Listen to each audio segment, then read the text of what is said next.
My name is Erin and I am an educator here in Canada. I live just south of Calgary.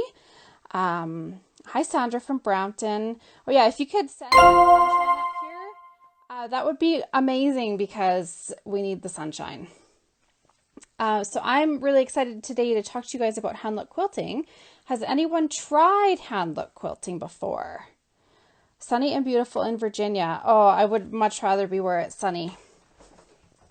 So we're talking about hand-look quilting. Has anyone ever tried it?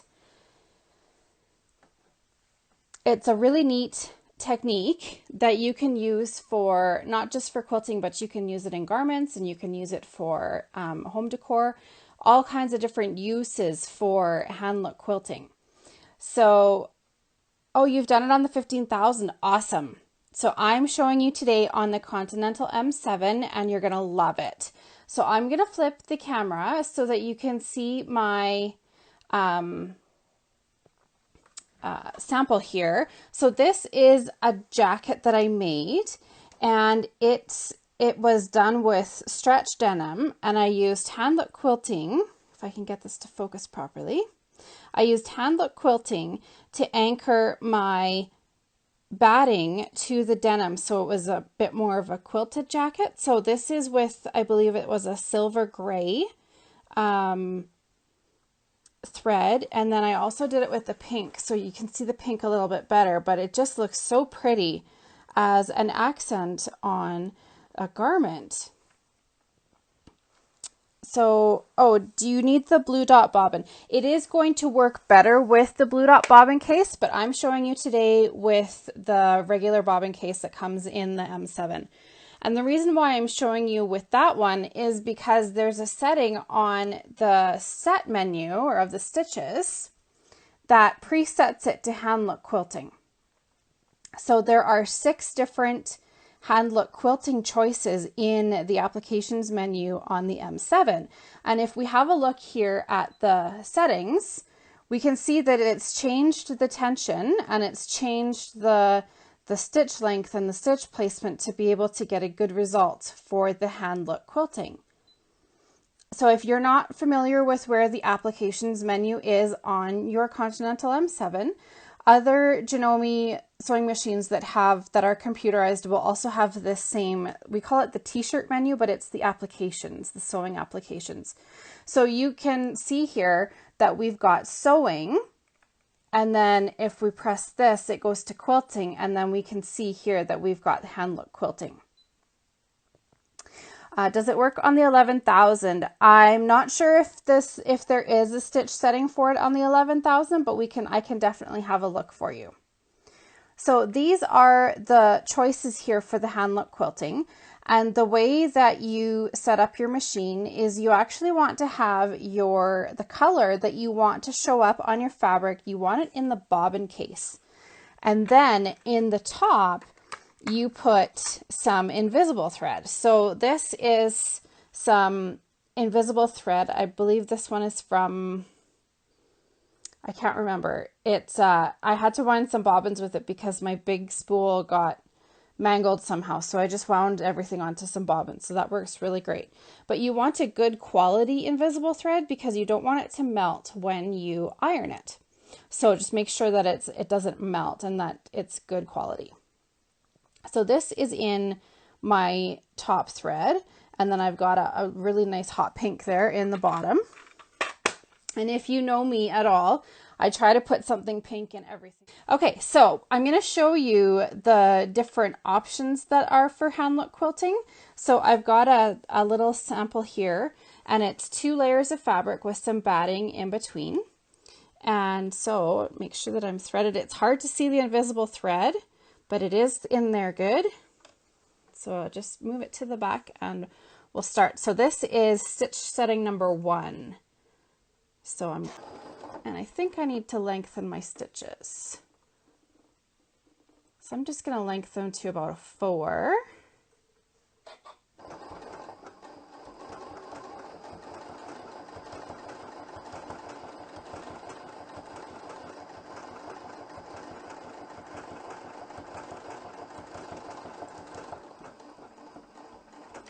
Okay, so I'm going to use the lock stitch to secure that, and then cut the thread.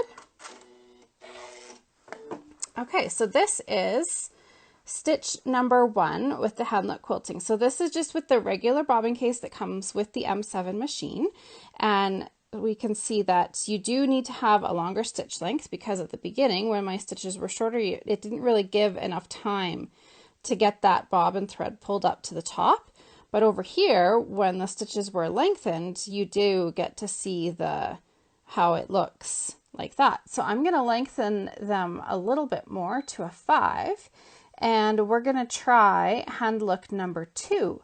So hand look number 2 is almost like a little bit of a zigzag. So I'll show you that one.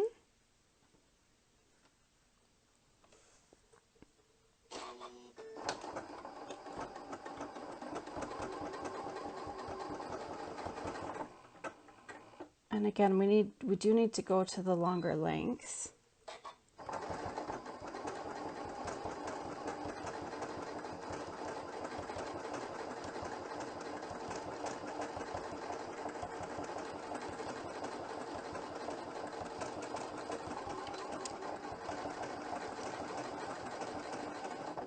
So I'm just going to do the locking stitch there and then cut. So this is option number 2. So we can see it is a little bit more irregular, which is nice for if you're doing around an applique. Work really well for if you're quilting along a seam, because it puts the invisible part of the stitching almost in the ditch of the quilt that you're doing. So I'm going to do number 4 so that we can see what that one looks like.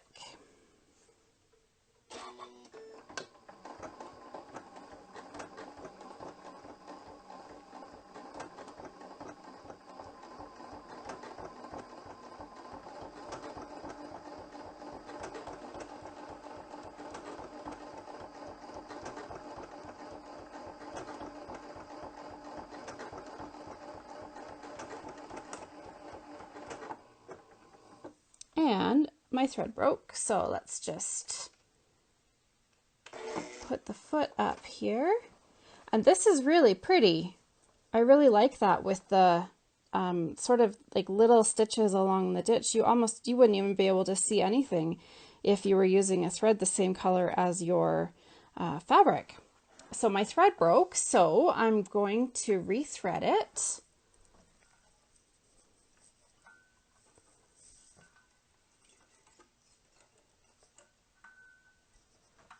And just make sure that it's through the tension properly.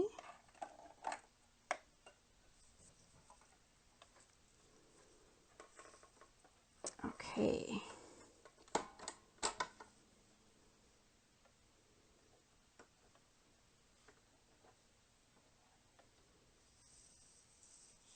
There we go. So the other thing that we're going to do this morning is I'm going to show you how this works with the blue dot bobbin case as well. And if you haven't seen the M7 needle plate in action, you're going to get to see it right now. So I'm going to press the key and I'm going to lift up the needle plate and take that out. And then I'm going to put my blue dot bobbin case in.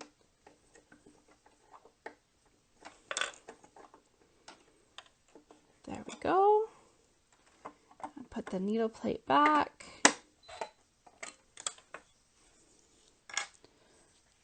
So I'm going to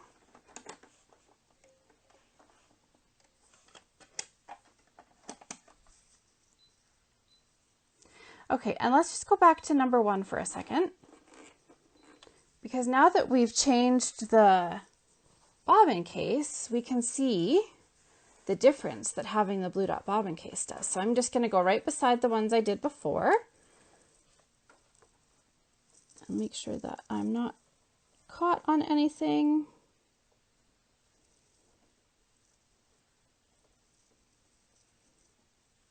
Invisible thread is really fun sometimes. There we go. Okay.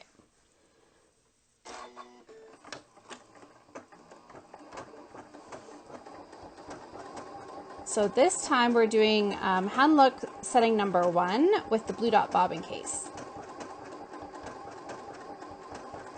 And we will see the difference here.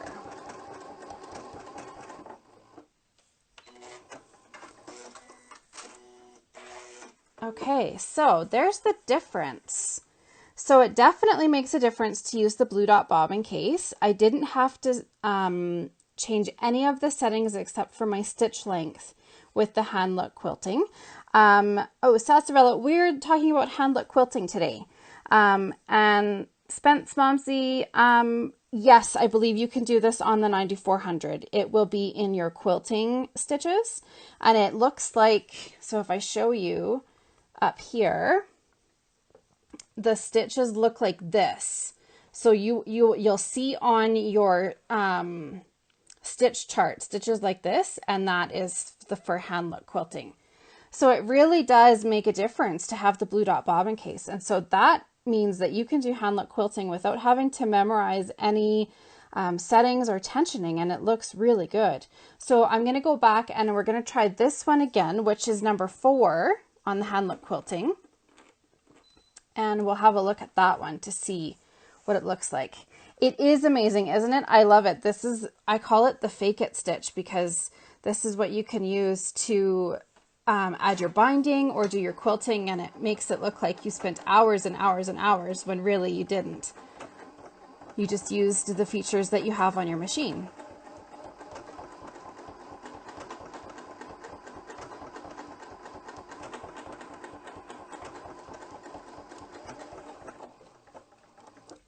Okay, now, so this one, you don't see it quite as much, so you might have to fiddle with the tensions on this one a little bit more, but I really like number 1 for using on anything. In fact, you could even attach your binding with this stitch and your binding would look amazing. Yes, this stitch setting is on the 9450. I am using the Continental M7 today, but it is definitely on the 9450, and you'll find it on the quilting stitches. So if we look at, if I could just, I'll just bring up the stitch selection chart here on my machine so that we can look at it.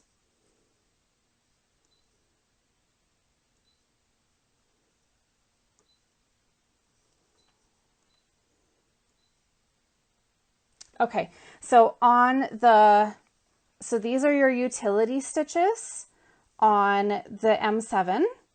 And so if we just scroll down here to quilt, we can see that they're usually right at the beginning.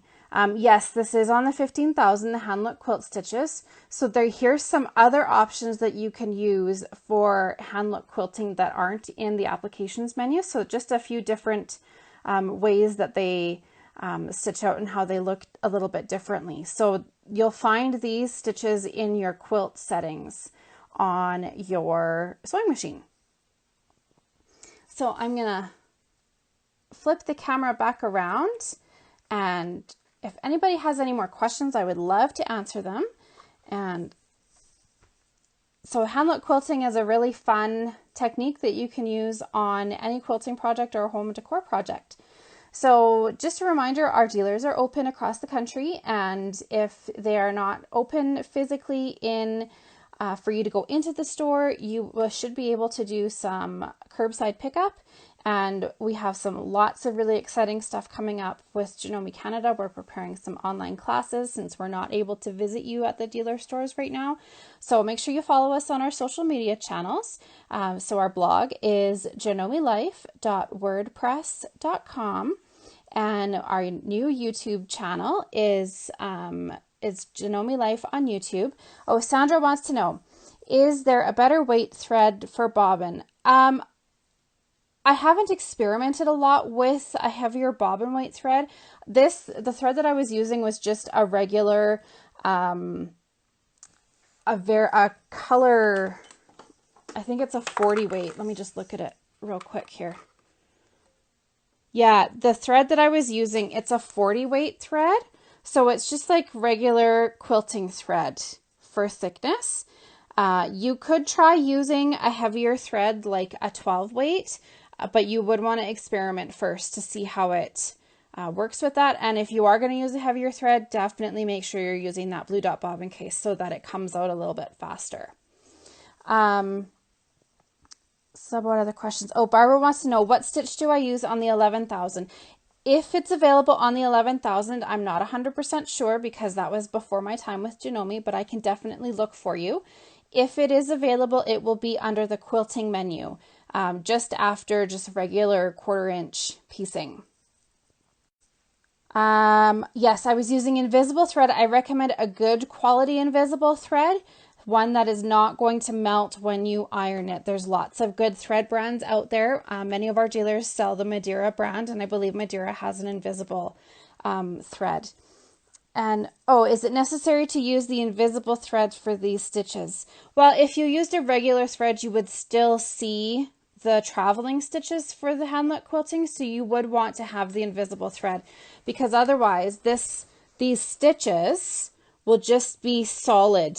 Like, you won't have the definition of the space in between those stitches. So yes, invisible thread is necessary. You can also use some companies that have invisible thread, they have like a smoke color invisible thread, which is like a dark gray. So it works a little bit better on darker fabrics. So, oh, you're very welcome. I'm glad you enjoyed our little quick demo today. So we're going to put the video up on our Instagram TV and also on YouTube. And I hope you have fun with trying out the handlet quilting. So, oh, and one more thing, we do love to see what you guys make. So make sure you are tagging us at Janome Canada when you make things so that we can see what you've been able to create. You are very welcome. I hope you guys have a great day. Bye.